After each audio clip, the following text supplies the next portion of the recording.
Hello guys, welcome back to my YouTube channel. Guys, ಇವತ್ತು prize money apply ಮಾಡೋದಕ್ಕೆ ತುಂಬ ಜನ ಹೆಂಗೆ ಅಪ್ಲೈ ಮಾಡೋದು ಅಂತ ಕೇಳ್ತೀರಾ. ತಮ್ಮನೇಲಿ ನೋಡಿದರೆ ಆಲ್ರೆಡಿ. ಸೊ SSLC ಅಥವಾ PUC ಪಾಸ್ ಆದವ್ರಿಗೆ ಕರ್ನಾಟಕ ಸರ್ಕಾರದಿಂದ ಪ್ರೈಸ್ ಮನಿ ಕೊಡ್ತಾ ಇದ್ದಾರೆ. ಅದು ಯಾವ ಥರ ಅಪ್ಲೈ ಮಾಡೋದು ಅಂತ ಇದು ಕಂಪ್ಲೀಟ್ ವೀಡಿಯೋ ಆಗಿರುತ್ತೆ ಗಾಯ್ಸ್. ಸೊ ಅದ್ರ ಬಗ್ಗೆ ಯಾವ ಥರ ಅಂತ ತೋರಿಸ್ಕೊಡ್ತೀನಿ ಬನ್ನಿ ಇಲ್ಲಿ. ಸೊ ಇಲ್ಲಿ ನೋಡ್ಬೋದಾಗಿರುತ್ತೆ ನೀವು. ಸೊ ಲ್ಯಾಪ್ಟಾಪ್ ಅಥವಾ ಸಿಸ್ಟಮಲ್ಲಿ ಹೋದರೆ ಅಫಿಷಿಯಲ್ ವೆಬ್ಸೈಟಲ್ಲಿ ಲಾಗಿನ್ ಆಗೋದು ಯಾವ ಥರ ಅಂತ ಹೇಳ್ಕೊಡ್ತೀನಿ.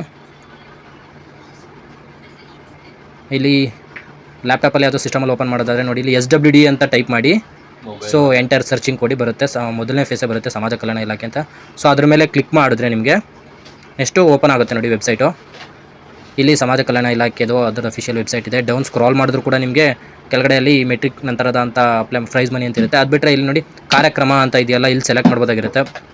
ಸೊ ಇಲ್ಲಿ ಪ್ರೋತ್ಸಾಹ ಧನ ಅಂತ ಇರುತ್ತಲ್ಲ, ಅದನ್ನು ಕ್ಲಿಕ್ ಮಾಡಿದ್ರೆ ಅದ್ರ ಮೇಲ್ಗಡೆ ಹೋದರೆ ಪ್ರೋತ್ಸಾಹ ಧನ ಅಂತ ಇದೆ. ಸೊ ಅಲ್ಲಿ ಕ್ಲಿಕ್ ಮಾಡಿದ್ರೆ ನೀವು ಈ ಥರ ಇಂಟರ್ಫೇಸ್ ಓಪನ್ ಆಗುತ್ತೆ. ಇಲ್ಲಿ ರೈಟ್ ಸೈಡಲ್ಲಿ ನೀವು ಅಪ್ಲಿಕೇಶನ್ ಅಂತ ನೋಡ್ಬೋದಾಗಿರುತ್ತೆ. ಅಪ್ಲಿಕೇಶನ್ ಓಪನ್ ಮಾಡಿ register, upload document, reprint, check status, statistics ಅಂತ ಇರುತ್ತೆ. ಇವಾಗ ರಿಜಿಸ್ಟರ್ ಆಗೋದ್ರ ಬಗ್ಗೆ ಹೇಳ್ತಾ ಇದ್ದೀನಿ ನೋಡಿ. ಇಲ್ಲಿ ರಿಜಿಸ್ಟರ್ ಮೇಲೆ ಕ್ಲಿಕ್ ಮಾಡಿ. ಇಲ್ಲಿ ಇವಾಗ ಹೊಸದಾಗಿ ರಿಜಿಸ್ಟರ್ ಆಗುವಂಥವ್ರು ರಿಜಿಸ್ಟರ್ ಆಗಿರೋ ಲಾಗಿನ್ ಆಗ್ಬೋದಾಗಿರುತ್ತೆ. ಲಾಗಿನ್ ಆಗೋದು ಇದೇ ರೀತಿ. ಇಲ್ಲಿ ಕ್ಲಿಕ್ ಮಾಡಿಬಿಟ್ಟು SSLC ಅಪ್ಲೈ ಮಾಡೋರು SSLC ಚೂಸ್ ಮಾಡ್ಕೊಳ್ಳಿ. ಸೊ ಪೋಸ್ಟ್ ಮೆಟ್ರಿಕ್ ಯಾರು ಚೂಸ್ ಮಾಡ್ತೀರಾ ಅವರು ಪೋಸ್ಟ್ ಮೆಟ್ರಿಕ್ ಚೂಸ್ ಮಾಡ್ಕೋಬೋದಾಗಿರುತ್ತೆ.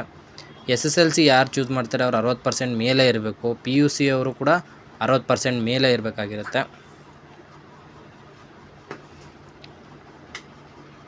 ಸೊ ಇಲ್ಲಿ ಯಾವುದು ಪೋಸ್ಟ್ ಮೆಟ್ರಿಕ್ PUC ಆಗಿರ್ಬೋದು, ಡಿಪ್ಲೊಮೊ ಆಗಿರ್ಬೋದು, ನೀವು ಡಿಗ್ರಿ, ಇಂಜಿನಿಯರಿಂಗ್ ಯಾರೇ ಆದರೂ ಅದು ಪೋಸ್ಟ್ ಮೆಟ್ರಿಕ್ ಚೂಸ್ ಮಾಡಬೇಕಾಗಿರುತ್ತೆ.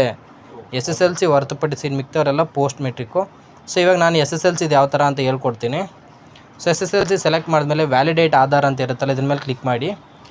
ಇದಾದಮೇಲೆ ನಿಮ್ಮದು ಆಧಾರ್ ನಂಬರ್, ಯಾರು ಸ್ಟೂಡೆಂಟ್ ಅಪ್ಲೈ ಮಾಡ್ತಾ ಇದ್ದಾರೆ ಅವ್ರದ್ದು ಸ್ಟೂಡೆಂಟ್ ನಂಬರ್ ಹಾಕಬೇಕಾಗಿರುತ್ತೆ. ಆಮೇಲೆ ಇಲ್ಲಿ ನನ್ನ ಆಧಾರ್ ಮಾಹಿತಿ ಜೋಡಣೆ ಆಗಿದೆ ಅಂತ ಕನ್ಸೆಂಟ್ ಕೊಟ್ಟು OTP ಮೇಲೆ ಕ್ಲಿಕ್ ಮಾಡಿ. ಅಲ್ಲಿ ಏನಿದೆ ನಿಮ್ಮದು ಆ ನಂಬರ್ ಹಾಕಬೇಕಾಗಿರುತ್ತೆ. ನಂಬರ್ ಹಾಕ್ಬಿಟ್ಟು OTP ಮೇಲೆ ಕ್ಲಿಕ್ ಮಾಡಿದ್ರೆ ಸೊ ಅದು ನೆಕ್ಸ್ಟ್ ನಿಮಗೆ ಪ್ರೋಸೆಸಿಂಗ್ಗೆ ಇಂಟರ್ಫೇಸ್ ಓಪನ್ ಆಗುತ್ತೆ. ಅದು ಯಾವ ಥರ ಅಂತ ತೋರಿಸ್ಕೊಡ್ತೀನಿ.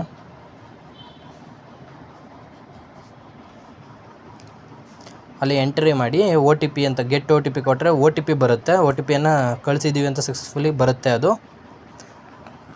ಸೊ ಮೊಬೈಲ್ ಯಾವುದು ನಿಮ್ಮದು ಆಧಾರ್ಗೆ ಅಟ್ಯಾಚ್ ಆಗಿರುತ್ತೆ ಆ ಮೊಬೈಲ್ಗೆ OTP ಬರುತ್ತೆ.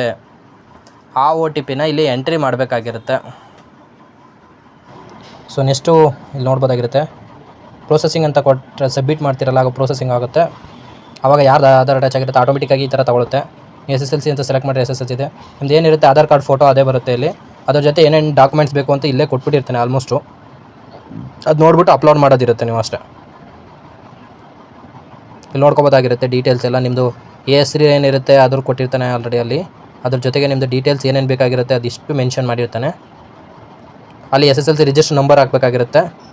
ಮತ್ತು ನಿಮ್ಮ ಫಾದರ್ ನೇಮು ಅಂತ ಕೇಳಿದ್ದಾನೆ, ಮದರ್ ನೇಮ್ ಕೇಳಿದ್ದಾನೆ. ಮತ್ತು ನಿಮ್ಮದು ಕಾಲೇಜು ಡಿಸ್ಟಿಕ್, ಯಾವ ಡಿಸ್ಟಿಕಲ್ಲಿ ಓದಿದ್ದೀರಾ, ಮತ್ತು ಕಾಲೇಜು ತಾಲೂಕು ಯಾವ ತಾಲೂಕು ಓದಿದ್ದೀರಾ ಅಂತ 31 ಡಿಸ್ಟಿಕ್ಕು ಮತ್ತು ಅದ್ರ ಸಂಬಂಧಪಟ್ಟ ತಾಲೂಕುಗಳದ್ದು ಅಲ್ಲೇ ಇರುತ್ತೆ ಡ್ರಾಪ್ ಡೌನಲ್ಲಿ. ಜಸ್ಟ್ ಸೆಲೆಕ್ಟ್ ಮಾಡೋದಿರುತ್ತೆ. ಆಮೇಲೆ ಇಲ್ಲಿ ನೋಡ್ಬೋದಾಗಿರುತ್ತೆ ನೀವು. ಸೊ ಅಲ್ಲೇ ಕೊಟ್ಟಿರೋದನ್ನು ಫಿಲ್ ಮಾಡ್ತಾ ಹೋಗಿ. ಯಾವ ಡಿಸ್ಟಿಕಲ್ಲಿ ನೀವು ಓದಿದ್ದೀರೋ ಅದೇ ಡಿಸ್ಟಿಕ್ ಸಮಾಜ ಕಲ್ಯಾಣ ಇಲಾಖೆಗೆ ಡಾಕ್ಯುಮೆಂಟ್ನೆಲ್ಲ ಸಬ್ಮಿಟ್ ಮಾಡಬೇಕಾಗಿರುತ್ತೆ. ನಾನು ಈಗ ಚಾಮರಾಜನಗರ ಇದ್ದೀನಿ ಅಂತ ತಿಳ್ಕೊಳ್ಳಿ, ಮೈಸೂರಲ್ಲಿ ಓದ್ತಾ ಇದ್ದೀನಿ. ಚಾಮರಾಜನಗರ ಡಿಸ್ಟಿಕ್ ಸೋಷಿಯಲ್ ವೆಲ್ಫೇರ್ ತಗೋಕೊಟ್ರೆ ಈಸ್ಕೊಳ್ಳಲ್ಲ. ನಾವು ಓದ್ತಾ ಇರೋದು ಮೈಸೂರಲ್ಲಲ್ವ, ಅದಕ್ಕೆ ಮೈಸೂರಲ್ಲೇ ತಗೋಗಿ ಸಬ್ಮಿಟ್ ಮಾಡಬೇಕಾಗಿರುತ್ತೆ. ಸೊ ನೆಕ್ಸ್ಟು ಇನ್ಕಮ್ ಡೀಟೇಲ್ಸು ಮತ್ತು ಕ್ಯಾಸ್ಟ್ ಸರ್ಟಿಫಿಕೇಟ್ RD ನಂಬರ್ ಹಾಕಬೇಕಾಗಿರುತ್ತೆ. ಇಲ್ಲಿ ಕ್ಯಾಸ್ಟ್ ಸರ್ಟಿಫಿಕೇಟ್ RD ನಂಬರ್ ಹಾಕಿ ವ್ಯಾಲಿಡೇಷನ್ ಕೊಟ್ಟರೆ ಅದು ಫೆಚ್ ಆಗುತ್ತೆ, ಆಟೋ ಫೆಚ್ ಆಗುತ್ತೆ. ಕೆಲವೊಬ್ಬರು ಈಗ ಸರ್ಟಿಫಿಕೇಟ್ ಮಾಡಿಸಿರ್ತಾರೆ, ಕೆಲವೊಬ್ರು ಓಲ್ಡ್ ಇದೆ ಅಂತ ಹೇಳ್ತಿರ್ತಾರೆ. ಸೊ ಅಲ್ಲಿ ಡೀಟೇಲ್ಸ್ ಹಾಕಿದಾಗ ಫೆಚ್ ಆಯಿತಾ, ಆಗ ಪ್ರಾಬ್ಲಮ್ ಇರೋಲ್ಲ. ಇನ್ಕಮ್ ಡೀಟೇಲ್ಸ್ ಅಂತ ಕೇಳಿದ್ದಾನೆ, RD ನಂಬರ್ ಹಾಕಿದೆ, ಮ್ಯಾಂಡೇಟರಿ ಇಲ್ಲ ಗೈಸ್. ಯಾಕಂದರೆ ಅವರಪ್ಪ ಒಂದು ಸ್ಯಾಲ್ರಿ ಎಷ್ಟೇ ಆಗಿರಲಿ, ಅವ್ರು ಶ್ರೀಮಂತರೇ ಆಗಿರಲಿ ಬಡವರೇ ಆಗಿರಲಿ ಬಂದೇ ಬರುತ್ತೆ, ಅದು ಪ್ರಾಬ್ಲಮ್ ಇಲ್ಲ. ಅಕಾಡೆಮಿಕ್ ಡೀಟೇಲ್ಸ್ ಅಂತ ಕೇಳಿದ್ದಾನೆ. ಸೊ ಅದು ರಿಸಲ್ಟ್ ಬಂದು ಡೇಟ್ ಹಾಕಬೇಕಾಗಿರುತ್ತೆ ಅಲ್ಲಿ. ಆಮೇಲೆ ಇಲ್ಲಿ ನೋಡಿರ್ಬೋದು ನಿಮ್ಮದು CBSEನ ಅಥವಾ ಸ್ಟೇಟ್ಸ್. ತುಂಬ ಜನ ಸ್ಟೇಟ್ ಸಿಲೆಬಸ್ ಓದಿರ್ತಾರೆ. ಸೊ ನೀವ್ಯಾವ್ದು ಸೆಲೆಕ್ಟ್ ಮಾಡಬೇಕು ಅಂತ ಹೇಳಿದ್ರೆ ಟೈಪ್ ಮಾಡಿಬಿಟ್ಟು ಕರ್ನಾಟಕ ಅಂತ ಟೈಪ್ ಮಾಡಿ, ಅದೇ ತಗೊಳುತ್ತೆ.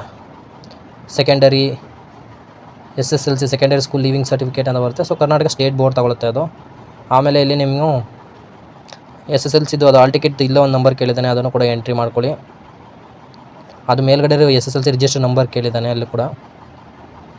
ಇದಿಷ್ಟು ಡೀಟೇಲ್ಸ್ ಎಲ್ಲ ಫಿಲ್ ಮಾಡಬೇಕಾಗಿರುತ್ತೆ. ಸೊ ಫಿಲ್ ಮಾಡುವಾಗ ಕೇರ್ಫುಲ್ಲಾಗಿ ಫಿಲ್ ಮಾಡಿ, ಯಾಕಂದರೆ ಇದು ಎಡಿಟಿಂಗ್ ಆಪ್ಷನ್ ಇರೋದಿಲ್ಲ. ಎಡಿಟಿಂಗ್ಗೆ ತುಂಬ ಅಲಿಬೇಕಾಗುತ್ತೆ. ಅದಕ್ಕೆ ಅಪ್ಲೈ ಮಾಡೋಕ್ಕಿಂತ ಮುಂಚೆ 2 ಸಲ ಎಲ್ಲ 3 ಸಲ ಸಬ್ಮಿಟ್ ಮಾಡೋದಕ್ಕಿಂತ ಮುಂಚೆ ನೋಡ್ಕೊಂಡು ಕರೆಕ್ಟಾಗಿ ಫಿಲ್ ಮಾಡಿ. ಒಂದು ಸಲ ರಾಂಗ್ ಫಿಲ್ ಆದರೆ ನೀವು ಮತ್ತೆ ಅದು ಎಡಿಟಿಂಗ್ ಆಪ್ಷನ್ಗೆ ಓಡಾಡೋಕ್ಕೆ ತುಂಬ ಇದಾಗುತ್ತೆ. ಆಮೇಲೆ ಹೆಡ್ ಆಫೀಸ್ಗೆ ಹೋಗಬೇಕಾಗುತ್ತೆ ಬೆಂಗಳೂರಿಗೆ, ನೀವು ಕಷ್ಟ ಆಗುತ್ತೆ. ಆಮೇಲೆ ಇಲ್ಲಿ SSLC ಮಾರ್ಕ್ಸ್ ಕಾರ್ಡ್ನ PDF ಮಾಡಿ. ಏನಾದರೂ 2 ರಿಂದ 3 PDF ಏನಾದರೂ ಆದರೆ, ಇಫ್ ಇನ್ ಕೇಸ್ ಯಾರು ಪೋಸ್ಟ್ ಮೆಟ್ರಿಕ್ ಅಪ್ಲೈ ಮಾಡೋರಿದ್ದರೆ ಅವರು 2 ರಿಂದ 3 ಮಾರ್ಕ್ಸ್ ಕಾರ್ಡ್ಸ್ ಎಲ್ಲನೂ ಅಪ್ಲೋಡ್ ಮಾಡಬೇಕಾಗುತ್ತೆ PDF ಮಾಡಿ. ಇಲ್ಲಿ ನೋಡ್ಬೋದಾಗಿರುತ್ತೆ. ಸೊ SSLC ಒಂದೇ ಮಾರ್ಕ್ಸ್ ಕಾರ್ಡ್ ಇರೋದ್ರಿಂದ ಅದನ್ನೇ PDF ಮಾಡಿ ಅಪ್ಲೋಡ್ ಮಾಡಿ. ಅಲ್ಲಿ PDF ಅಂತ ಕೇಳಿದ್ದಾನೆ ಅದಕ್ಕೆ. ನೆಕ್ಸ್ಟಲ್ಲಿ ನೀವು ಡಾಕ್ಯುಮೆಂಟ್ ಅಪ್ಲೋಡ್ ಅಂತಿದ್ರೆ ಡಾಕ್ಯುಮೆಂಟ್ ಅಪ್ಲೋಡ್ ಮಾಡಿಲ್ಲದೆ ಹೋದರೂ ಮಾಡ್ಕೋಬೋದಾಗಿರುತ್ತೆ. ಸೊ ಅವ್ರು ವೆರಿಫೈ ಮಾಡಿಲ್ಲ, ಸಮ್ಟೈಮ್ಸು ಮಾರ್ಕ್ಸ್ ಕಾರ್ಡ್ನ ನೀವು ಜಿಲ್ಲಾ ಸಮಾಜ ಕಲ್ಯಾಣ ಇಲಾಖೆ ಕೊಟ್ಟಿದ್ದಾಗ ಮಾಡಿಲ್ಲ ಅಂತ ಹೇಳಿದ್ರೆ ಮತ್ತೆ ಅಪ್ಲೋಡ್ ಮಾಡೋದಕ್ಕೆ ಆಪ್ಷನ್ ಕೊಟ್ಟಿದ್ದಾರೆ.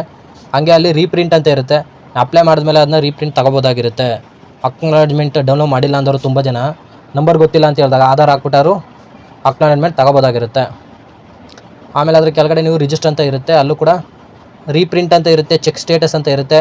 ರೀಪ್ರಿಂಟ್ ಮಾಡ್ಕೊಂಡ್ರೆ ಅದು ಅಕ್ನಾಲಜ್ಮೆಂಟ್ ಮತ್ತೆ ಸಿಗುತ್ತೆ. ಚೆಕ್ ಸ್ಟೇಟಸ್ ಅಂದರೆ ಯಾವ ಸ್ಟೇಟಸಲ್ಲಿದೆ, ಅಪ್ರೂವ್ ಆಗಿದೆಯಾ ಇಲ್ವಾ ಅಂತ ಎಲ್ಲ ಗೊತ್ತಾಗುತ್ತೆ. So check ಮಾಡ್ಕೋಬೋದಾಗಿರುತ್ತೆ.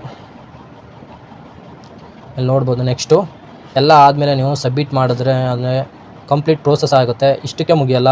ನೀವು ಡಾಕ್ಯುಮೆಂಟ್ ಜೊತೆ ಕ್ಯಾಸ್ಟ್ ಸರ್ಟಿಫಿಕೇಟು, ಇನ್ಕಮ್ ಸರ್ಟಿಫಿಕೇಟು, ಅದ್ರ ಜೊತೆ ನಿಮ್ಮದು ಬ್ಯಾಂಕ್ ಆಧಾರ್ ಅಟ್ಯಾಚ್ ಆಗಿರುವಂಥ ಅಕೌಂಟು, ಪಾಸ್ಬುಕ್ ಜೆರಾಕ್ಸು ಇದಿಷ್ಟು ತೊಗೊಂಡೋಗಿ ನಿಮ್ಮ ಸ್ಕೂಲು ಅಥವಾ ಕಾಲೇಜಲ್ಲಿ ಅಟ್ಯಾಸ್ಟೇಟ್ ಮಾಡಿಸಿ ನಿಮ್ಮ ಪ್ರಿನ್ಸಿಪಲ್ಲು ಅಥವಾ ಹೆಡ್ ಮಾಸ್ಟರ್ ಇರ್ತಾರಲ್ಲ ಅವ್ರು ಸೀಲು ಸಿಗ್ನೇಚರ್ ಹಾಕ್ಕೊಡ್ತಾರೆ.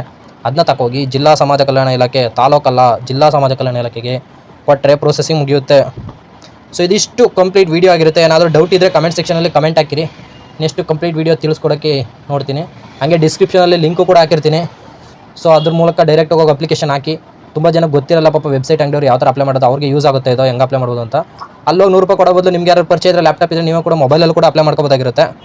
ಮೊಬೈಲಲ್ಲಿ ಅಪ್ಲೈ ಮಾಡೋದು ಹೆಂಗೆ ಅಂತ ತೋರಿಸ್ಕೊಡ್ತೀನಿ ಬೇಕಾದ್ರೆ ನೆಕ್ಸ್ಟ್ ವೀಡಿಯೋದಲ್ಲಿ. ಯಾರಾದರೂ ಕಮೆಂಟ್ ಸೆಕ್ಷನಲ್ಲಿ ಹಾಕಿ, ಅಲ್ಲ ಹೋಗಿ ಅಪ್ಲಿಕೇಶನ್ ಅವ್ರಿಗೆ ಪಾಪ ಅವ್ರದ್ದು ಬಿಸ್ನೆಸ್ ನಡೆಯುತ್ತೆ.